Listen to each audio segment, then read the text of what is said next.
मेरा बैकग्राउंड माँ बाप दोनों अशिक्षित और किसान और मजदूर परिवार से संबंधित। गेहूं की रोटी हमको तब नसीब होती थी जब घर में कोई मेहमान आता था। फल हमको तब नसीब होते थे जब कोई रिश्तेदार आता था। आप बेहतर कर सकते हैं, बहुत अच्छा कर सकते हैं। कभी अपने बैकग्राउंड को, अपनी पृष्ठभूमि को अपनी कमजोरी ना बनने दें, उसे अपनी ताकत बनाएं।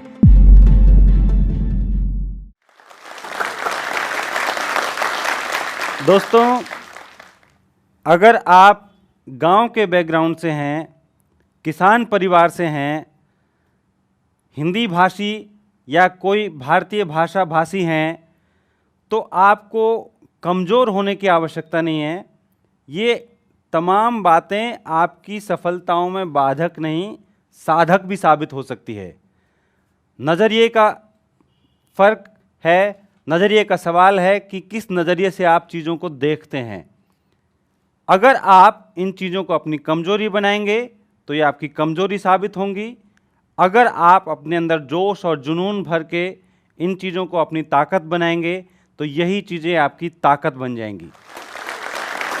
मैं डॉक्टर गंगा सहाय मीना, जवाहरलाल नेहरू विश्वविद्यालय, नई दिल्ली में एसोसिएट प्रोफेसर हूँ। यहाँ तक का मेरा सफ़र बहुत आसान नहीं रहा, लेकिन उतना मुश्किल भी नहीं रहा। मेरा बैकग्राउंड सरकारी स्कूल, किसान परिवार, गांव और उससे भी ज़्यादा गरीबी की स्थिति, इन तमाम चीज़ों को मैंने कभी अपनी कमज़ोरी नहीं बनने दिया। मेरा बैकग्राउंड माँ बाप दोनों अशिक्षित और किसान और मजदूर परिवार से संबंधित। उस किसानी और मजदूरी में उन्होंने मेहनत करके मेरे ऊपर भरोसा जताया और मैंने उनके सपनों को साकार करने की कोशिश की। आप भी सब अपने सपनों को साकार करने की कोशिश कर रहे हैं। मैं आपसे फिर यही बात दोहराना चाहूँगा मेरे कुछ अनुभवों के माध्यम से कि आप ये कर सकते हैं। बस आपके अंदर मेहनत, ईमानदारी, जोश और जुनून चाहिए, वो आप कर सकते हैं। एक उस किसान परिवार से संबंधित होना जिसमें 2 वक्त की रोटी का जुगाड़ मुश्किल से होता है। मेरा अपना तजुर्बा यह है कि जिस इलाके में मेरा जन्म हुआ वहाँ पर गेहूं की पैदावार नहीं होती। गेहूं की रोटी हमको तब नसीब होती थी जब घर में कोई मेहमान आता था। फल हमको तब नसीब होते थे जब कोई रिश्तेदार आता था, जैसे बुआ फल लेकर के आती थी। उसके अलावा हमको कभी फल या गेहूं की रोटी या सब्जी नहीं मिलती थी।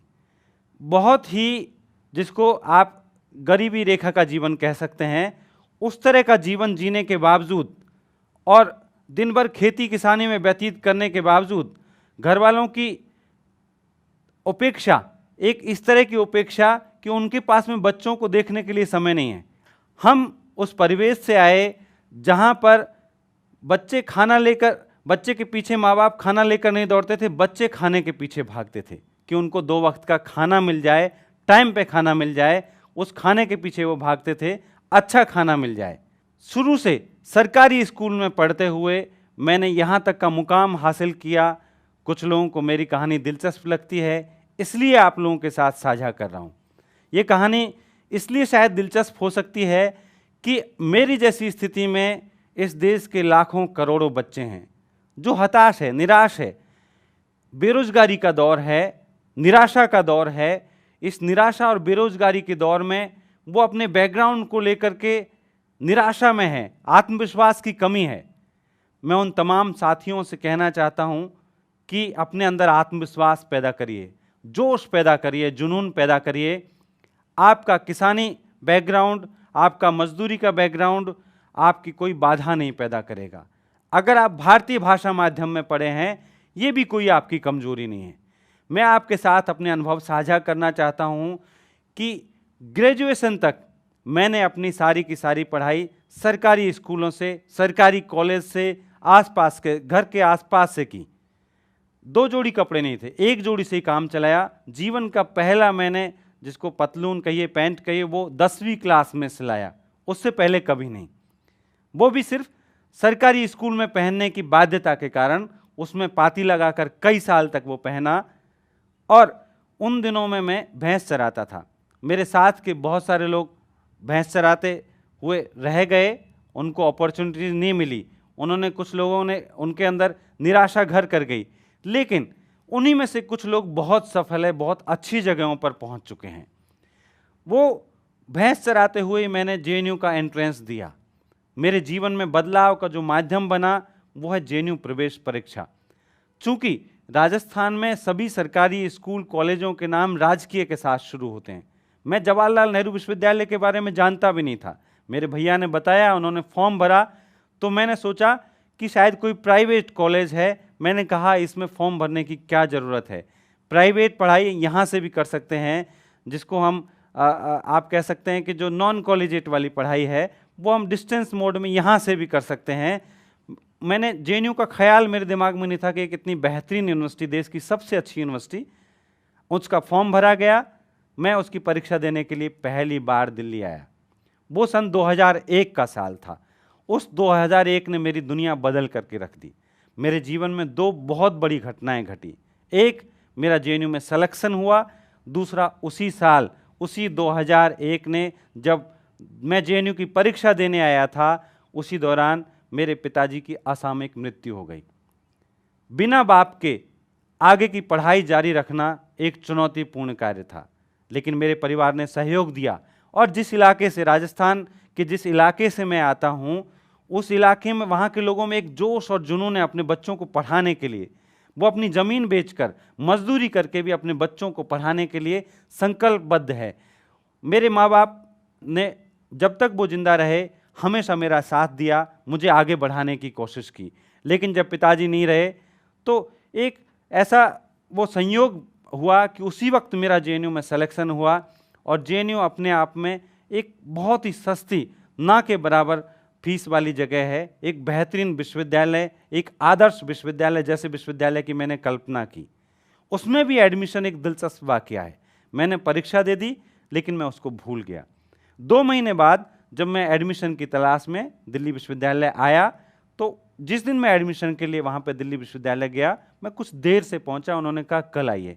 मेरे दिमाग में ख्याल आया कि क्यों ना इस जवाहरलाल नेहरू विश्वविद्यालय को देखा जाए, जिसकी परीक्षा दी है उसका परिणाम पता किया जाए। उस दिन मैं पूछते पूछते मोरी गेट आया। मोरी गेट से 621 नंबर की बस ली।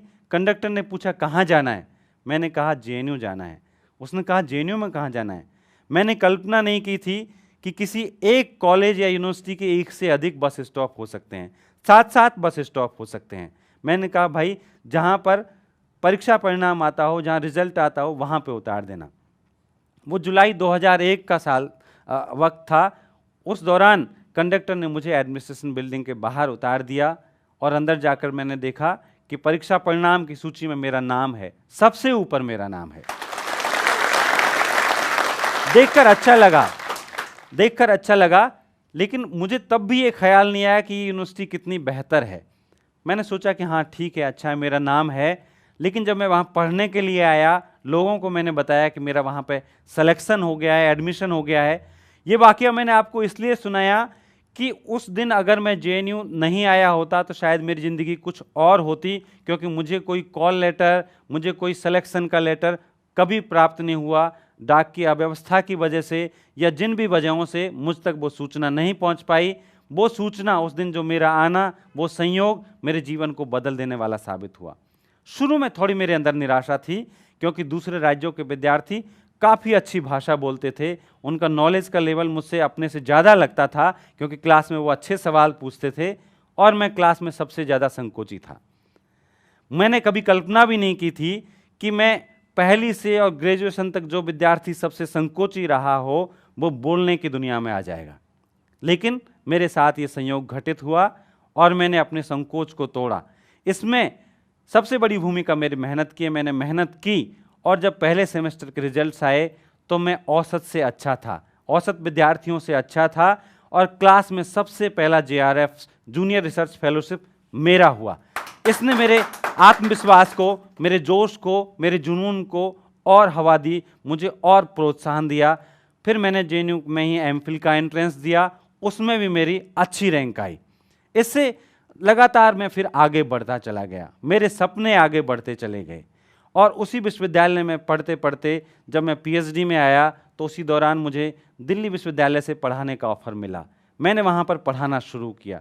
उसी दौरान पौंडीचेरी विश्वविद्यालय में मेरा परमानेंट सिलेक्शन हो गया, जहाँ पर मैंने लगभग 1 साल तक जॉब किया। पौंडीचेरी विश्वविद्यालय में जब मैं पढ़ा रहा था उसी दौरान जेएनयू में एक वैकेंसी आई जिसमें 35 लोगों ने इंटरव्यू दिया। उनमें मेरा सिलेक्शन हुआ। वो मेरा आत्मविश्वास ही था जिसने मुझे अच्छा इंटरव्यू देने और एकेडमिक्स में सक्रिय होने का हौसला दिया। उसी आत्मविश्वास के सहारे मैं आगे बढ़ता चला गया और आज मेरे साथियों का कहना है कि मैं जेएनयू का सबसे युवा एसोसिएट प्रोफेसर हूँ। इसके साथ साथ मैंने पिछले 10 साल में लगातार अपनी सक्रियता के माध्यम से अखबार, पत्रिकाओं, इनमें लेखन के माध्यम से एक लेखक के रूप में अपनी एक स्वतंत्र छवि का निर्माण किया है, जो मेरी अध्यापकीय छवि से स्वतंत्र है, अलग है। उसमें मैंने अपने आप को एक एक्सपर्ट के तौर पर डेवलप करने की कोशिश की है। आज बड़े बड़े चैनल, आज तक, जी न्यूज़, इंडिया टीवी, तमाम चैनल मुझे दलित आदिवासी विश्लेषक के तौर पे, एक विशेषज्ञ के तौर पे बुलाते हैं, चुनाव विश्लेषण के लिए बुलाते हैं। तमाम अखबार और पत्रिकाएं मुझसे कॉलम लिखवाती हैं। राजस्थान पत्रिका, दैनिक भास्कर, जनसत्ता, अमर उजाला, राष्ट्रीय सहारा, हिंदुस्तान, तमाम अखबारों में मैंने लिखा है और लगातार लिख रहा हूँ। हाल ही में मैंने ऑनलाइन कोर्स डेवलप करने की दिशा में अपना काम शुरू किया है और यूजीसी एमएचआरडी ने मुझे एक पूरा कोर्स ऑनलाइन डेवलप करने के लिए दिया है।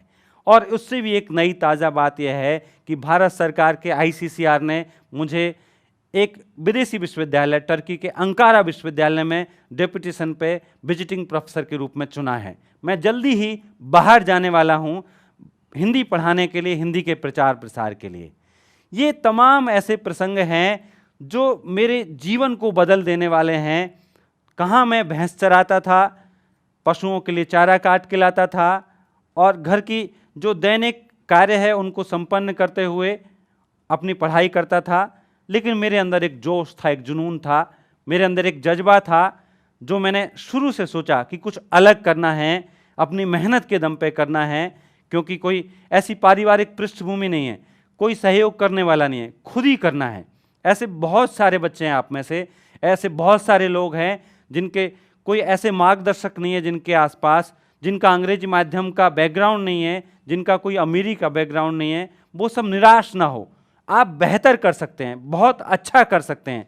कभी अपने बैकग्राउंड को, अपनी पृष्ठभूमि को अपनी कमजोरी ना बनने दें, उसे अपनी ताकत बनाएं। आप कंपेयर करिए अपने आप को शहर के बच्चों से, अमीर बच्चों से। आपने दोनों देखा है, उन्होंने सिर्फ एक चीज़ देखी है।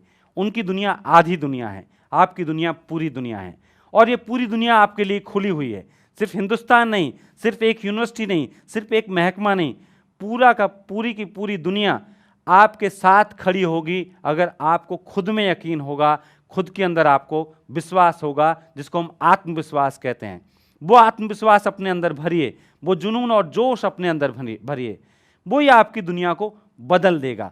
आप देखिए कि गाँव में बहुत सारे विद्यार्थी ऐसे हैं जिनको वजीफा नहीं मिलता, कोई फेलोशिप नहीं मिलती, जिनके माँ बाप पढ़े लिखे नहीं हैं। आज भी बहुत सारे विद्यार्थी हैं, उनके सामने ये सवाल खड़ा होता है। आप उनको पढ़ने की बात कहेंगे, वो कहेंगे कि भाई हमारा लड़का अगर मजदूरी करेगा तो हमारे घर में 2 वक्त का चूल्हा जलेगा। उन माँ बाप को आप समझाइए। और अगर आपके माँ बाप भी ऐसा सोचते हैं कि आपको कोई छोटा मोटा काम दिला करके आपको पढ़ाई से दूर कर दे, पढ़ाई से अलग कर दे, निश्चित तौर पर देश में निराशा का माहौल है, लेकिन आप अपने आत्मविश्वास को कम मत होने दीजिए। आप किसी छोटे लक्ष्य में मत पड़िए, आप बड़ा लक्ष्य बनाइए। ये पूरी दुनिया, पूरा जहान आपका है। अगर आप बड़ा लक्ष्य बनाएंगे तो मध्यम और औसत लक्ष्य तो आपके आसपास यूं ही घूमते हुए नजर आएंगे आपको। बड़ा लक्ष्य बनाइए, बड़ी लकीर खींचिए, इतनी बड़ी लकीर कि जो आपकी दुनिया को बदल दे, जो आने वाली पीढ़ियों को एक रास्ता दिखाए, एक नई दिशा दिखाए। क्योंकि ये दिशा सिर्फ आपके लिए नहीं है, इस हिंदुस्तान की बेहतरी के लिए है। आप इस हिंदुस्तान की बेहतरी के लिए कंट्रीब्यूट करें। अपने हौसले को कभी कम ना होने दें, अपने जोश को कम ना होने दें, अपने आत्मविश्वास को कम ना होने दें। कोई भी मुश्किल आपको रोक नहीं पाएगी। आप निश्चित तौर पर सफलता प्राप्त करेंगे। बस अपने अंदर जोश और जुनून बरकरार रखिए। धन्यवाद। जय हिंद। इस वीडियो के बारे में अपनी राय नीचे कमेंट सेक्शन में हमें बताएं और अपने दोस्तों के साथ ये वीडियो शेयर करना ना भूलें।